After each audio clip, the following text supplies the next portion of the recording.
Mal posso esperar para sentir o sabor dos lábios de Coquelicot. O inebriante perfume. Coquelicot.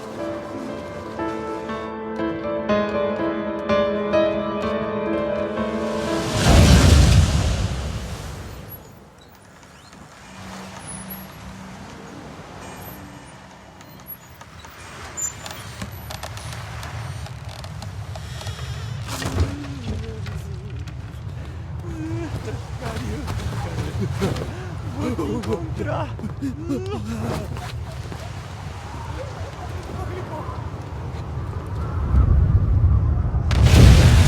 A suave textura do teu envolvente esôfago, a incandescência de seu olhar me leva a paraísos lúbricos. O fervor no brilho me leva diretamente à vida.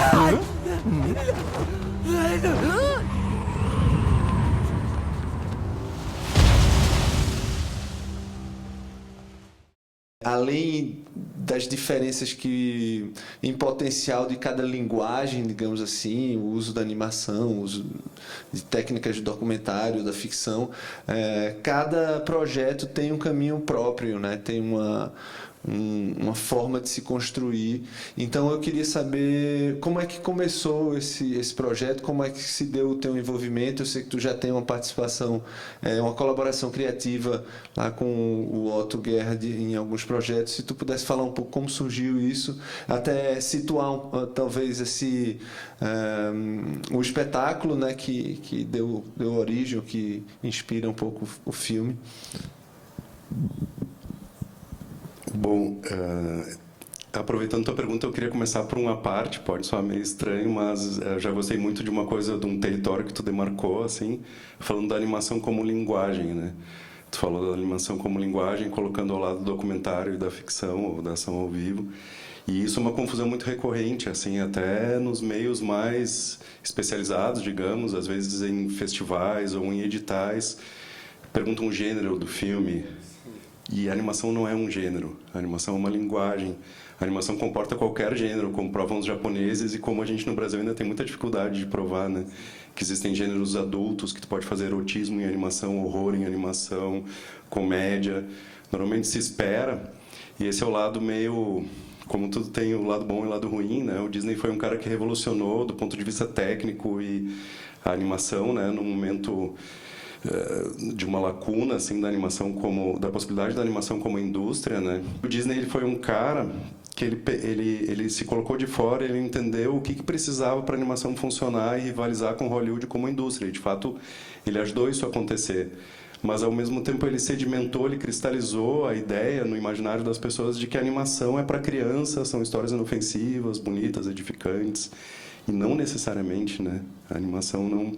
Tu não pode restringir a ela esse nicho, como tende a acontecer para o mercado, né? Isso dificulta levantar grana, dificulta viabilizar projetos, às vezes muito mais ricos e interessantes do que aquele projeto que repete as fórmulas do entretenimento edulcorado infantil, inofensivo. Quando tu clona, já na ficção científica e atualmente na ciência também, quando tu clona, perde a alma. Tu até consegue clonar um indivíduo, a física quântica comprovou isso, por mais abstrato que possa parecer para simples mortais como nós, mas tu perde a alma, não adianta imitar a fórmula, não resolve. E eu acho que esse filme é um filme muito legal, claro que para uma discussão muito mais longa, que talvez prolongue no bar ou amanhã na conversa, para pensar o roteiro inserido nesse contexto de uma arte que é tão artesanal e ao mesmo tempo necessariamente é industrial, né? Porque fazer animação é caro, é demorado, envolve muita gente. O Tangos e Tragédias é um espetáculo que acontecia há 30 anos em Porto Alegre. Ele tem esses dois personagens que no espetáculo também são personagens que estão fora do seu contexto, assim, eles vêm de algum lugar imaginário do leste europeu, essa tal ilha da Esbórnia, né, que teria se desprendido do continente algum dia hoje navega pelos mares sem destino certo e, portanto, esses personagens estão exilados em Porto Alegre. Esse espetáculo aconteceu com um tremendo sucesso na cidade, assim, por muito tempo. Ele tem muito de uma poesia que é possível ao vivo e no contexto do teatro mesmo, e também depois quando o espetáculo ia para a rua, que era intraduzível para o filme, né? Mas o Otto teve essa sacada de pegar essa história e tentar fazer um filme dela. Ele achou que tinha lá um universo muito rico, que de fato tem, e também a possibilidade de público, que é o que a gente está testando agora no circuito, né? Porque o filme foi lançado no sul do Brasil primeiro, e teve uma bilheteria que para mim é espantosa, e para Marta, que é a produtora do filme, é frustrante. Mas o espetáculo ele tinha um descompromisso com uma narrativa de mais fôlego, que mantenha as pessoas engajadas por um tempo mais longo, né? Que é o tempo do cinema, assim. Porque ele acontecia como um musical e as piadas estavam ali com um mote, uma costura, uma caracterização dos personagens, mas não tinha de fato uma história ou uma narrativa que a gente estivesse adaptando. Não é como adaptar uma narrativa já construída nesses moldes, né? Porque era um musical, eles cantavam músicas, a brincadeira é um pouco de serem versões durangas do leste europeu para coisas que têm uma latinidade ou uma brasilidade, então isso é parte do deboche do espetáculo, e no espetáculo isso se basta. O desafio era como construir uma história única, com começo, meio e fim, ou não, mas que engajasse o público ao longo de 1 hora, e eu acho que o filme ficou com 1h20, mais ou menos.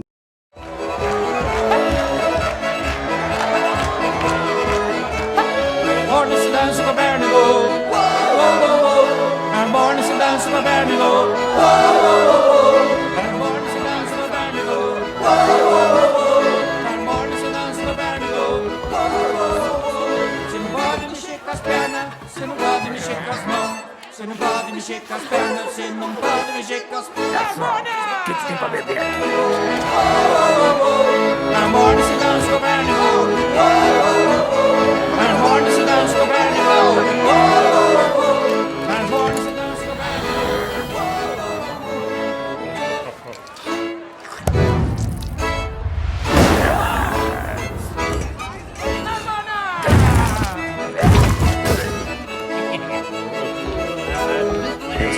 junto com Thomas Krells, mas apesar de só os nossos 2 nomes estarem ali nos créditos, o processo no estúdio, pro bem e pro mal também, eu acho que isso é um mérito do estúdio do Otto, assim, de tentar ter um caos relativamente controlado e de estar aberto até o final para a participação das outras pessoas no processo, né? Isso era uma coisa que eu queria trazer para a discussão quando a gente pensou em falar de roteiro, que é essa dicotomia entre esse aspecto artesanal e industrial que o cinema tem, mas que a animação tem ao cubo, assim. Porque na animação realmente o processo é muito trabalhoso, tu compõe cada segundo, frame a frame. Se vocês param para pensar, isso é uma coisa absurda, assim, de trabalho, de envolver grana e gente. E o que é doido nesse processo é que, idealmente, se tu pensa do ponto de vista da indústria, o teu roteiro ele já deveria ser a montagem final do filme. A versão final de um roteiro de animação é o storyboard, ou, melhor ainda, o animatic, né, que é uma versão filmada do storyboard. E a indústria vai pensar assim, qualquer coisa que se interponha entre essa versão final do roteiro e a montagem final, que vai lá para a película, é um erro, é um problema, é um contratempo da produção e deve ser evitada. E isso, ao mesmo tempo, é uma imensa burrice, porque num filme de animação você tem muito mais chance de manter o processo vivo, manter o teu filme vivo até o final, desde que tu consiga casar o pensamento. No cinema sempre tem essa guerra entre o cinema é feito de um tensionamento entre as necessidades da produção e da criação, né? Por isso que tu tem normalmente a caricatura disso seria o diretor louco, avoado, e a produtora puxando ele pelo pé e dizendo desce, tem um prazo, tem uma grana, a grana vai acabar, tu vai preso. Basicamente é isso que se discute na produção.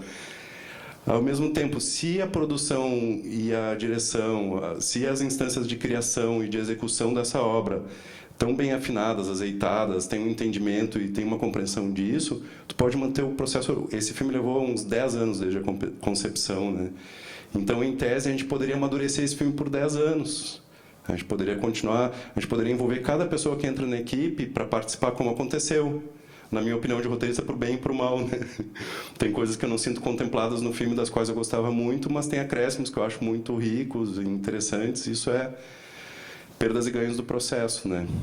E você está falando agora há pouco sobre a importância desse erro a despeito do que a indústria pede evitar, né? O quanto isso importa na hora de fazer um roteiro e de colocar ele na prática. Então, eu queria que você falasse sobre isso. Você tem aí um universo riquíssimo, como você falou, que é várias ideias, e como essas ideias foram transformadas em estrutura de filme mesmo. O erro ele é fundamental no processo, né? Ele é uma parte criativa, na verdade, assim, porque ele é o momento em que tu perde o controle.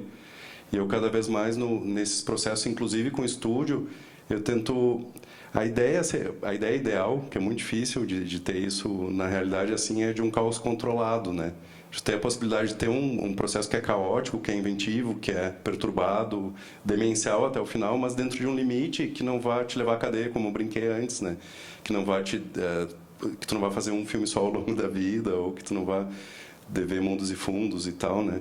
E se a gente for pensar na própria história da animação, existe como um dos mitos de origem lá do stop motion, essa ideia do termo, a ideia de parar a ação, né? Tem esse mito de que o Thomas Edison descobriu por acaso esse processo que ele chamou de stop motion, que foi gerado depois da substituição por parada de ação, que é pegar a câmera que registra ao vivo 24 quadros por segundo, na época era 18 ou algo assim, e parar a traquitana para substituir. Diz que ele filmou e tal, daí esqueceu a câmera ligada, tirou tudo do espaço, depois quando ele montou ele cortou direto de um espaço que tinha vários elementos, a câmera não movia de lugar, e depois não tinha elemento nenhum, essas coisas desapareceram. Não, na verdade eu misturei tudo, isso é um Méliès. Essa coisa do acaso é atribuída ao Méliès, né? E ele começou a usar isso como linguagem direta nos filmes dele, né? As coisas estão sempre surgindo e desaparecendo e tal. Quem criou o conceito de substituição pela parada de ação foi um assistente do Thomas Edison, porque ele pensou, a gente vai decapitar a rainha, a gente não pode matar a nossa atriz, a gente substitui ela por uma boneca na hora do corte da cabeça e vai parecer muito real. E é ali que a animação começa a se entender de novo como uma linguagem possível dentro desse universo já dominado pela ação ao vivo, né? Tu tem que estar atento ao erro e tem que incorporar ele como parte do processo criativo, porque se tu tiver só o controle total sobre aquilo para chegar lá na montagem final, exatamente onde tu tinha futurologicamente previsto no comecinho, tu não está criando nada, tu só está executando. E isso é triste para o processo, assim. Ao mesmo tempo, quando eu vejo um filme como Iceborne, eu acho que o controle desse espaço de erro, ele é muito delicado. E quem sou eu para julgar como erro, mas o fato de que uma ideia inicial que estava construída para ter um tempo, um ritmo, uma lógica, um desencadear de acontecimentos, pode sofrer interferência de qualquer outra pessoa que entrar no processo, é bem perigoso. O caos tem que ser controlado para esse erro mais ajudar do que atrapalhar, né? Acima de tudo, se a gente vai discutir roteiro, eu acho que tu escrever um roteiro é tu pedir um pouco de atenção de quanto mais público for possível. Eu entro aqui e digo, calem a boca que agora eu vou falar. Se eu não tiver o que dizer depois, eu vou pagar mico, né? Então, assim, a rigor, o que interessa num filme, num projeto, num roteiro, é que tu tem o que dizer. Esse é o ponto de partida total, assim, né? Então, a ideia básica do filme era contrapor essa cultura latina do rebolado, de extravasar os sentimentos, de um histrionismo, de uma alegria pro bem e pro mal, a essa cultura ancestral, parada no tempo, duranga, sem o mínimo sex appeal dos esbornianos. E também a ideia era não poupar ninguém, era que não tivesse uma resposta certa, não é a luta entre o bem e o mal. Um processo de aculturação, como a gente bem sabe, a gente que é brasileiro, que teve os portugueses, que massacrou a cultura indígena mais do que qualquer país latino-americano, a gente sabe que esse processo é irreversível. Não quero uma mulher.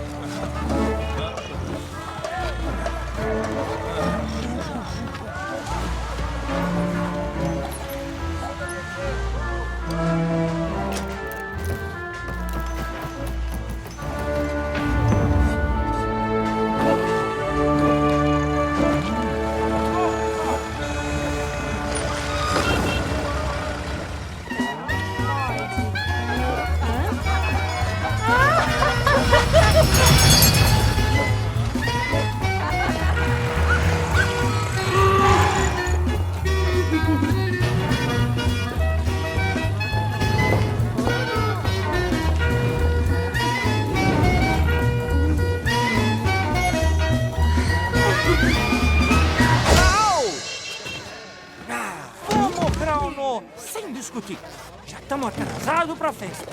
Vamos, anda, vai. Vai. Não, tá sempre atrasado. Ai.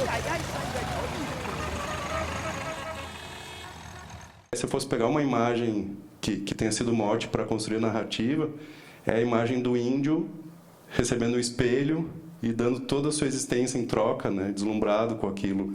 Ele não tem o direito de estar deslumbrado. A gente exige dele uma pureza e um entendimento da presença dele na história, que ele vai ficar lá fechado na selva, preservando aquela cultura tão rica. É mais ou menos por aí, assim. Eu falei com o Gibi antes, eu sou um pouco esse índio, só que o meu espelho é um Macintosh de 12 terabytes, eu não vou abrir mão dele. Faz frio lá, eu quero chuveiro quente. Então tá, eu estou vivendo o fim do mundo, nós todos estamos, vamos aproveitar as vantagens do fim do mundo, né, já que a gente não pode abrir mão do que nos traz de legal, né, só que é terrível ao mesmo tempo. Assim, eu levei 1h30 para chegar do aeroporto até a pousada, hoje, virado, porque está todo mundo deslumbrado, injetando petróleo na veia. O filme era sobre isso, na verdade, um deslumbramento com a possibilidade de ir para qualquer lugar sem ir para lugar nenhum. Eu compro um carro que anda 300 km por hora e eu ando a 20 na cidade. Mas eu estou livre, eu posso ir onde quiser. Era mais ou menos por aí, assim, o mote do filme.